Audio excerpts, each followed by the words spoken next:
ये कैल्प है, क्या है ये? कैल्प है। ये सब क्या है? कैल्प है। ठीक है, होता नहीं है इसके पास रूट स्टेम लीफ, उसमें मत कंफ्यूज होइएगा, उसमें आपको कंफ्यूज होना भी नहीं है। लेकिन ये जो आगे मैं आपको पॉइंट लिखवाऊंगी, ये जो स्टेम लाइक यहाँ पे इसके पास स्ट्रक्चर दिख रहा है, उसको हम लोग स्टाइप बोलते हैं। क्या बोलते हैं? अगला नीट का question, which of the following structure is the equivalent of stem? आपको लिखा रहेगा राइजोइड्स, फ्रॉन्ड, स्टाइप, तो किसको टिक करेंगे? Stipe is equivalent to stem, मतलब स्टेम जैसा है, स्टेम नहीं है, स्टेम जैसा दिखता है, स्टेम जैसा दिखता है। ठीक है, तो ऐसे स्ट्रक्चर होते हैं, काफी लेंथ में होते हैं ये। ठीक, अब क्या हुआ, सपोज कीजिए यहाँ पे फिश है, छोटी छोटी छोटी छोटी न्यूमरस फिशेस है, वो चल रही होती है यहाँ से। पहली चीज तो ये कि जो एक्वेटिक इकोसिस्टम के बहुत सारे छोटे छोटे ऑर्गेनिजम्स होते हैं, वो इसके ऊपर फीड करने का काम करते हैं, फीडिंग का, उसको खाने का काम करते हैं। दूसरी बात, और ये क्या करते हैं, फीडिंग के साथ साथ ये प्रोटेक्शन भी लेते हैं। अब ये फिश है, इसके पीछे सपोज कीजिए कोई जायंट फिश है जो इसको खाने के लिए इसके पीछे पीछे पीछे पीछे भागा जा रहा है, कोई ऑक्टोपस आया इसके पीछे, तो ये फिशेस क्या करती है, काफी घना होता है ये, जब आप इसको देखेंगे तो आपको पता चल, लंबे लंबे होंगे, लेंथ वाइज होंगे ये, तो ये फिशेस क्या करती है, इसके पीछे हाइड करके खुद को प्रोटेक्शन देने का काम करती है। क्या करती है? कहानी समझ आ रही है? कहानी जैसा ही सिखा रही हूँ मैं आपको, कहानी समझ आ रही है ना? तो एक्वेटिक इकोसिस्टम के लिए कौन जरूरी है? केल्प जरूरी है। क्यों जरूरी है? क्योंकि केल्प के नंबर के ऊपर एक्वेटिक इकोसिस्टम के बहुत सारे लिविंग ऑर्गेनिजम्स का जीना, सरवाइव करना डिपेंड करता है। साधारण सी बात है, उनका जो सर्वाइवल है किसके ऊपर डिपेंड करता है? केल्प के ऊपर डिपेंड करता है। ठीक है, अब एक और स्टोरी, क्योंकि इसके साथ, इस टॉपिक से कनेक्टेड है, मैं ये नहीं बोलूंगी डायरेक्ट फियोफाइसी का टॉपिक है, बट केल्प से कनेक्टेड है, तो मैं आपको सिखा देती हूँ। एक क्वेश्चन और पूछा जाता है, आपने कभी सुना होगा, जब आप नीट के प्रीवियस ईयर क्वेश्चंस देख रहे होंगे तो उसमें आपने देखा होगा, एक क्वेश्चन पूछा जाता है आपसे कि स्टोन स्पीशीज। पहली बात तो ये कि ये टर्म ऐसा है कि आप अपना सर खोल लीजिए, आपको समझ नहीं आ रहा क्या है कि, मतलब चाबी स्टोन मींस मतलब, है ना? होता है ना, बायो में बहुत सारे ऐसे टर्म्स होते हैं जो मैं लिखते के साथ बोलती हूँ, देखो इसको देख के ना, इसको स्प्लिट करके सीख सकते हो उसका मतलब क्या होगा, लेकिन ये इसमें तो मैं ये भी नहीं बोल सकती। नाम दे रहे हैं हम लोग की स्टोन स्पीशीज, क्या दे रहे हैं? तो आप बोलेंगे हमें क्या पता क्या होता है इसका मतलब, है ना? तो इससे कंसर्न एक टॉपिक है की स्टोन स्पीशीज। ठीक है, अब कहानी में हम थोड़ा आगे बढ़ते हैं। यानी क्या चाहिए आपको? केल्प चाहिए। क्या चाहिए? ये जो केल्प्स हैं, ये जो क्या है यहाँ पे, केल्प्स जो हैं, ये बहुत जरूरी है, आपने सीख लिया। ठीक है, इस केल्प को खाने का काम जो करता है, दैट इज सी अर्चिन नाम है। सन नहीं बना रही मैं, होता ही है स्फेरिकल बॉल जैसा, जैसे कोई मॉडल बनाते हैं ना, ढेर सारे अन्य पिन चुभे होते हैं उसमें, तो गोले जैसा, बॉल जैसा स्ट्रक्चर होता है इसका, सी अर्चिन बोलते हैं हम लोग उसको, है ना? That belongs to which of the following phylum is concerned with sea urchin? Echinodermata. क्या है? 9th क्लास का क्वेश्चन, इकाइनोडर्माटा। सी अर्चिन किसको बिलोंग करता है? इकाइनोडर्माटा। तो इसकी पूरी बॉडी पे ऐसे स्पाइक्स निकले होते हैं। ठीक है, मतलब स्पाइक नहीं बोल सकते, इसका स्ट्रक्चर ही ऐसा होता है। ठीक है, ये सी अर्चिन क्या करता है, फटाफट फटाफट फटाफट इन सारे केल्प्स को खा खा के ध्वस्त करना स्टार्ट करता है।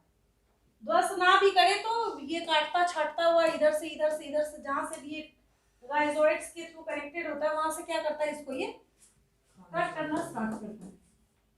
अब हुआ क्या, बाकी सारी जो स्पीशीज जैसे फिशेस है, एक्स वाई जेड जो भी स्पीशीज है, countless number of species which depend upon kelps, उनके लिए हो गई खतरे की घंटी। बोले हाय केल्प नहीं होगा, हम सर्वाइव कैसे करेंगे? जैसे अगर आपको पता चले कि कोई भाई ऐसा आ गया जो सारे प्लांट्स को खत्म करता जा रहा है, तो आपका तो दुश्मन हो गया ना वो, आप बोलेंगे इसी को खत्म करो, कहावत है ना, दुश्मन का जो दुश्मन होता है उसको हम दोस्त बनाते हैं। अच्छा तो तुम्हारा भी दुश्मन है, मेरा भी है, चलो ठीक है, फिर आज से हम लोग दोस्त होता है ना। तो दुश्मन का जो दुश्मन होता है वो दोस्त होता है। तो यहाँ पे क्या हुआ, इसका एनिमी कौन है, सी अर्चिन है।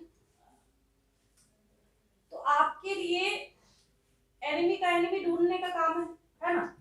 तो सी अर्चिन जो है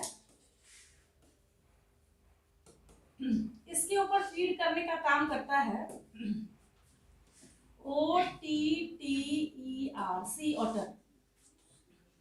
सी ऑटर क्या नाम है उसका? आपने किस किस का नाम सुन लिया अभी तक? केल्प सुना आपने, केल्प के ऊपर फीड करता है सी अर्चिन, सी अर्चिन के ऊपर फीड करता है sea otter. Question is that which of the following is referred as the keystone species? Option में सब रहेगा। ऑप्शन में केल्प भी दिया हुआ है, A B C all of them, तो हुई ना कंफ्यूजन। तो क्वेश्चन ये है कि भाई इसमें से हम किसको बोलेंगे कीस्टोन स्पीशीज। अब सोचिए, अब अगर मैं आपसे क्वेश्चन पूछूं इन सब में से हम लोग किसको बोलेंगे कीस्टोन स्पीशीज, दिमाग लगाइए थोड़ा सा, तीनों में से किसको बोल सकते हैं, बोलिए। Very good. क्यों, रीजन क्या है?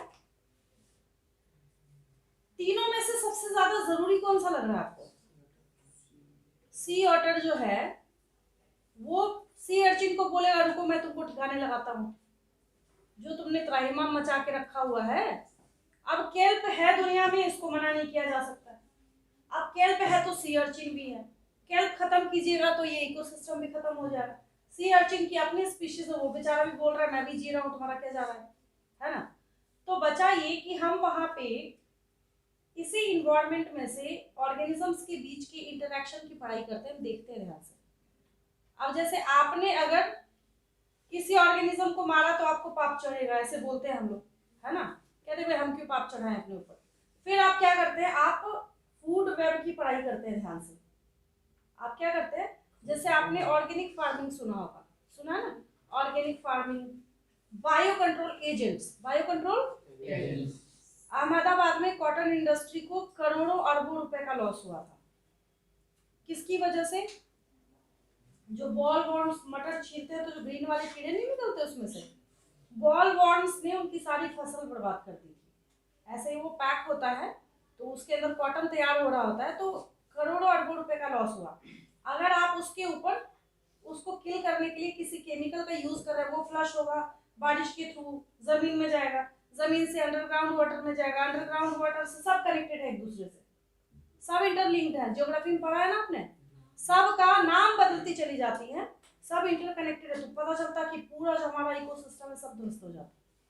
तो बोला गया, जो बायोलॉजिस्ट थे, जो रिसर्चर थे, उनको काम दिया गया, देखो भाई तुमको एक काम दिया हमने, तो क्या काम है, तो ये जो बॉल फॉर्म है ना इसका दुश्मन ढूंढो, इसका सफाया कैसे हो ताकि हमें केमिकल भी यूज ना करना पड़े।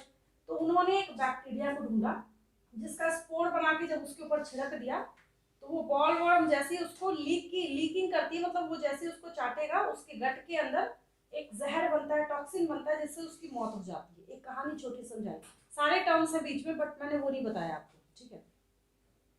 तो वहां पे हम बायो कंट्रोल एजेंट नाम दे देते हैं उसको, उस बैक्टीरिया को क्या बोलते हैं हम, कहते हैं चलो भाई तुम बायो कंट्रोल एजेंट हो गए, तुम क्या हो गए, बायो कंट्रोल एजेंट हो गए। मतलब ना तो वहां पे आपको गोली बंदूक चलाने की जरूरत है, ना आपको वहां पे पैसे खर्च करने की जरूरत है, और ना ही हाँ दिमाग लगाना पड़ा आपको, ना आपको वहां पे क्या करना है, किसी को पकड़ के मार फोड़ करने की जरूरत है, कुछ नहीं करने की जरूरत है। एग्जैक्टली उसी तरीके से यहाँ पे भी आपने क्या किया, अपनी तरफ से तो कुछ किया नहीं, हाँ आपने सी ऑटर को ले जाके वहां पे छोड़ दिया, बोला देखो भाई ये जो है ये बहुत परेशान कर रहा है, एक्वाटिक इकोसिस्टम जो है इसको बहुत ज्यादा तबाह करने का काम कर रहा है।